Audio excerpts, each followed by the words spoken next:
Bismillahirrahmanirrahim. Assalamualaikum warahmatullahi wabarakatuh. Apa kabar ibu-ibu, sehat? Alhamdulillah sehat. Baik, langsung saja pada pertemuan kelompok kali ini kita akan belajar modul 7 tentang pencegahan dan penanganan stunting melalui kebersihan diri dan lingkungan. Nah, sebelum saya memulai pembelajaran tentang pencegahan dan penanganan stunting melalui kebersihan diri dan lingkungan, masih ingat enggak Ibu? Pelajaran sebelumnya kita bertemu dalam satu kelompok membahas tentang apa coba? Sebelum kita belajar tentang pencegahan dan penanganan stunting melalui kebersihan diri dan lingkungan. Masih ingat? Lupa? Nah, saya akan sampaikan lagi. Sebelumnya kita sudah belajar tentang pemanfaatan bantuan sosial dalam pemenuhan gizi anak usia dini dan ibu hamil. Jadi bantuan yang ibu dapatkan dari pemerintah itu baik uang PKH ataupun bantuan berupa sembako dari BPNT itu dimanfaatkan untuk memenuhi kebutuhan gizi bagi ibu hamil dan bagi ibu yang memiliki anak balita. Nah, kemarin kita sudah belajar tentang pemanfaatan bantuan sosial untuk memenuhi kebutuhan gizi ibu hamil dan anak usia dini. Pada kesempatan kali ini kita akan belajar bagaimana cara pencegahan dan penanganan stunting melalui kebersihan diri dan lingkungan. Jadi yang namanya stunting, saya ulangi lagi Bu, stunting itu adalah anak yang tumbuh kembangnya terhambat. Secara sederhananya, tinggi badan anak yang tidak sesuai dengan umurnya itu dinamakan stunting.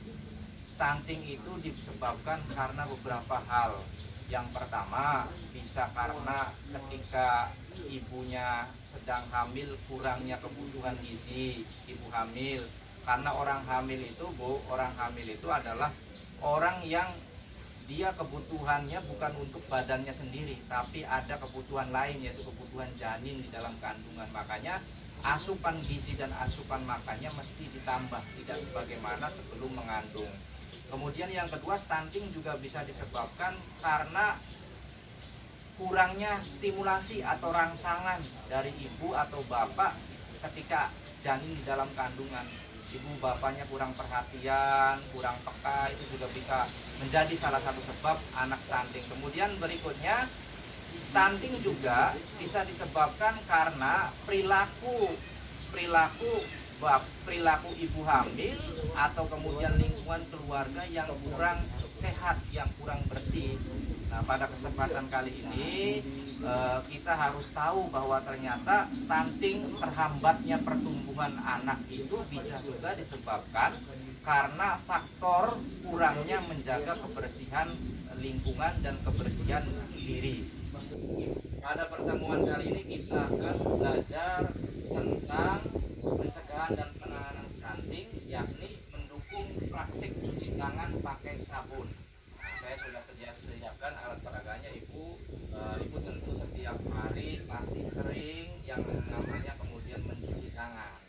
Pada kesempatan kali ini saya akan mensimulasikan bagaimana cara mencuci tangan yang baik dan benar sesuai dengan anjuran kesehatan. Karena banyak masyarakat yang tidak paham kalau ternyata menurut mereka cuci tangan itu hanya membasuh tangan saja pakai air. Jadi sebelum kemudian makan atau sebelum melakukan aktivitas yang kemudian menyentuh kemudian hidung, maka kemudian dianjurkan untuk mencuci tangan. Berapa lama waktu orang mencuci tangan yang baik dan benar itu? Ada waktunya. Mencuci tangan yang baik dan benar itu minimal 20 sampai 40 detik nyampe 1 menit. Jadi tidak boleh orang cuci tangan itu cepat kemudian dia selesai. Harus ada standar waktunya. Kenapa kemudian standar waktu 20 sampai 40 menit orang mencuci tangan? Supaya tadi, karena 80% penyakit itu menular lewat kemudian tangan. Orang bersin, kemudian setelah bersin dia tidak cuci tangan, kemudian memegang mulut, maka kemudian masuk kumannya. Dan perlu saya sampaikan juga, ibu mencuci tangan itu dilakukan apabila ibu sebelum dan sesudah makan, yang pertama. Yang kedua, sebelum menyuapi anak. Yang ketiga, sesudah buang air besar. Yang keempat, setelah menyentuh barang-barang termasuk juga uang, karena uang dipegang oleh beberapa orang pasti kotor. Setelah memegang uang harus cuci tangan terlebih dahulu menggunakan sabun dan air yang mengalir. Kemudian sebelum menyusui bayi, karena kalau kita memegang kemudian benda-benda yang kotor, kemudian kita memegang bayi, maka kuman tersebut akan kemudian hinggap juga pada bayi kita. Yang terakhir, setelah bersin atau batuk. Setelah bersin atau batuk itu sebaiknya kita mencuci tangan supaya kemudian kuman dan bakterinya kemudian tidak masuk ke kita atau menular kepada orang lain. Nah, baik, berikutnya kita akan praktek bagaimana cara mencuci tangan yang baik dan benar menurut kesehatan, Bu. Nah, saya sudah siapkan kemudian air yang baik. Kali ini Ibu saya akan mempraktekkan bagaimana cara mencuci tangan yang baik dan benar menurut aturan kesehatan. Kalau sementara Ibu hanya cuci tangan biasa saja, kali ini saya akan kemudian mencuci tangan. Saya sudah siapkan ini air yang mengalir, tinggal kemudian kita tarik dan cuci tangan pakai ini. Saya juga sudah menyiapkan sabun, dan yang terakhir setelah memakai sabun kita juga harus mengelap tangan kita dengan kain atau tisu yang bersih supaya kemudian benar-benar bersih. Yang pertama, cara cuci tangan yang baik dan benar itu, Bu, menurut kesehatan ada 6 langkah. Ada 6 langkahnya. Yang pertama, basahi tangan, dibasahi tangan, terus dibasahi tangannya, kemudian semuanya supaya basah. Setelah basah, ini baru langkah yang pertama ya, Bu.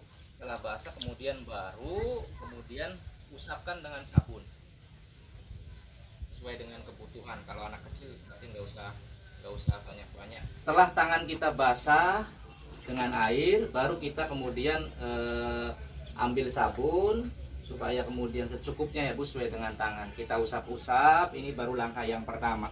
Langkah yang kedua, usap dan gosok juga kedua punggung tangan secara bergantian, ke punggung sini.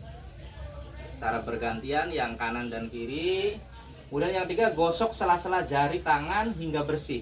Semuanya, ini sela-sela jarinya kemudian digosok baik dari dalam dan dari luar. Yang keempat, bersihkan ujung jari secara bergantian dengan posisi saling mengunci. Nah, seperti ini, Bu. Saling mengunci atau kemudian dibalik juga. Yang kelima, gosok dan putar kedua ibu jari secara bergantian. Ibu jari yang sering kemudian memegang barang dan lain sebagainya secara bergantian. Yang terakhir, letakkan ujung jari ke telapak tangan, kemudian gosok perlahan. Letakkan ujung jari ke telapak tangan, kemudian gosok perlahan, kemudian baru bilas dengan air bersih. Dibilas ya, ini ibarat air yang mengalir supaya kemudian sabunnya hilang.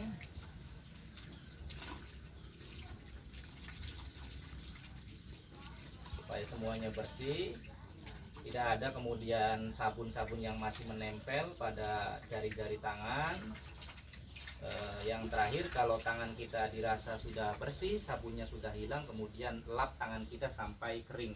Karena kenapa orang setelah cuci tangan itu mengelapnya sampai kering? Karena kemudian kuman itu lebih mudah menempel dan menyebar pada tangan yang lembab, beda dengan tangan yang kering. Makanya syarat orang mencuci tangan yang baik dan benar supaya tidak terkena stunting pada ibu hamil dan ibu menyusui atau anak balita itu sampai cuci tangannya sampai kering, setelah itu kemudian sampai kering. Itu saja, terima kasih Ibu, pertemuan kali ini tentang bagaimana cara mencuci tangan yang baik dan benar menurut kesehatan, agar kita atau kemudian ibu yang punya balita atau ibu yang sedang memiliki anak atau sedang mengandung atau sedang menyusui terhindar dari yang namanya stunting. Terima kasih, saya akhiri. Wassalamualaikum warahmatullahi wabarakatuh.